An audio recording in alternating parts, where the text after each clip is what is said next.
الحمدللہ وحدہ لا شریک لہ والصلاة والسلام علی من لا نبی بعدہ اما بعد وقال النبی صلی اللہ علیہ وسلم لو کان بعدی نبی لکان عمر۔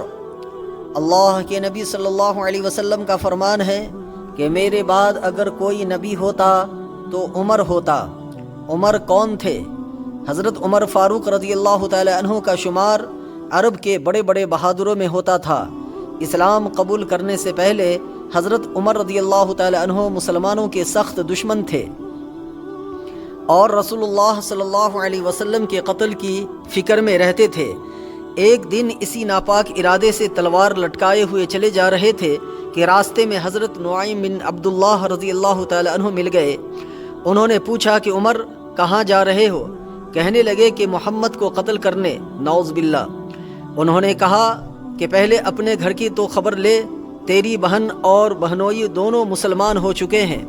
یہ سننا تھا کہ حضرت عمر رضی اللہ تعالی عنہ غصے سے بھر گئے اور سیدھے بہن کے گھر گئے اور دونوں کو خوب مارا، یہاں تک کہ بہن خون سے لہو لہان ہو گئیں۔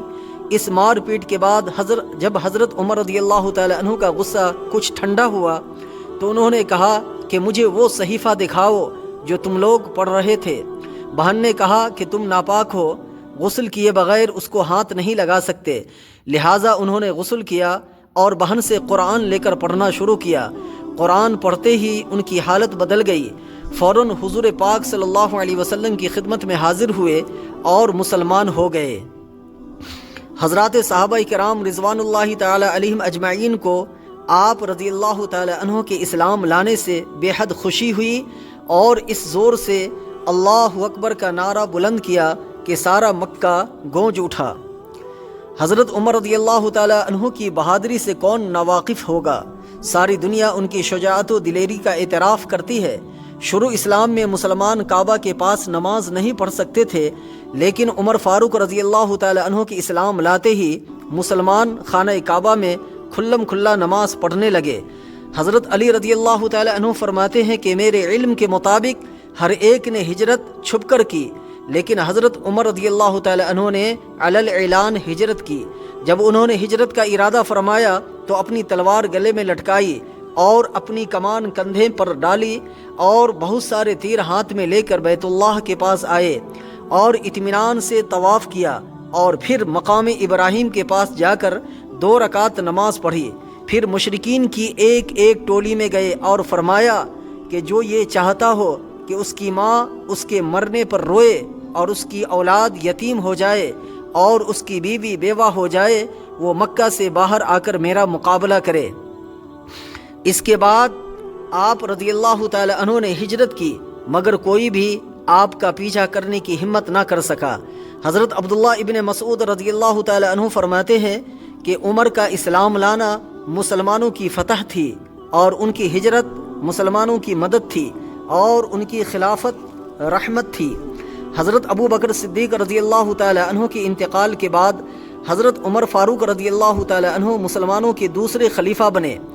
آپ کے 10.5 سالہ دور خلافت میں اسلام خوب پھیلا، بڑی بڑی سلطنتیں فتح ہوئی، یہاں تک کہ روم اور فارس جیسی طاقتور سلطنتوں پر اسلام کا پرچم لہرانے لگا اور مسلمان بڑھتے ہوئے ہندوستان، چین اور یورپ کے سرحدوں تک پہنچ گئے۔ آپ کے دور خلافت میں 500 قلعے اور 1036 شہر فتح ہوئے۔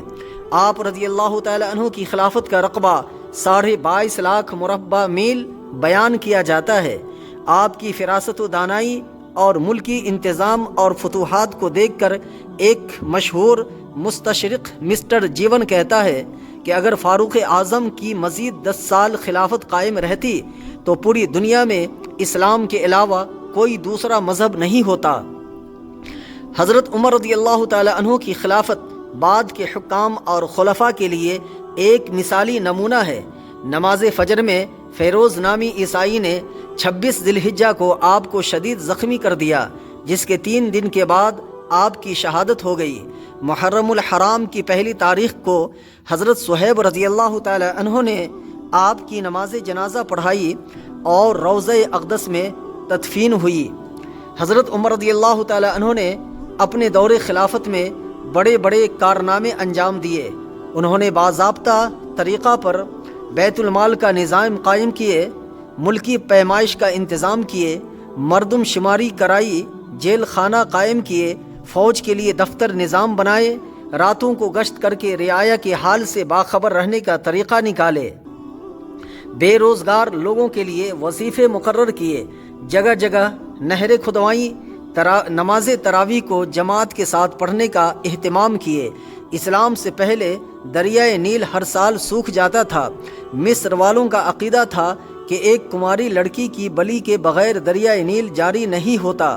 جب مسلمانوں نے مصر فتح کیا اور اس کی خبر گورنر حضرت عمرو ابن عاص رضی اللہ تعالی عنہ کو ہوئی تو انہوں نے فرمایا کہ اسلام میں یہ ہرگز نہیں ہو سکتا۔ پھر انہوں نے حضرت عمر رضی اللہ تعالی عنہ کو اس کی اطلاع دی۔ حضرت عمر رضی اللہ تعالی عنہ نے دریائے نیل کے نام یہ خط لکھا: اے دریائے نیل، اگر تو اپنی مرضی سے چلتا ہے تو مت چل، اور اگر تجھے اللہ واحد قہار چلاتے ہیں تو ہم اس سے ہی سوال کرتے ہیں کہ وہ تجھے چلا دے۔ چنانچہ یہ پرچہ دریائے نیل میں ڈال دیا گیا۔ دوسرے ہی دن دریائے نیل پانی سے بھر گیا۔ اس دن سے آج تک دریائے نیل مسلسل جاری ہے۔ اس کے علاوہ بھی آپ کے بہت ساری خدمات اور کارنامے تاریخ کے صفحات میں محفوظ ہیں۔ وآخر دعوانا ان الحمد للہ رب العالمین۔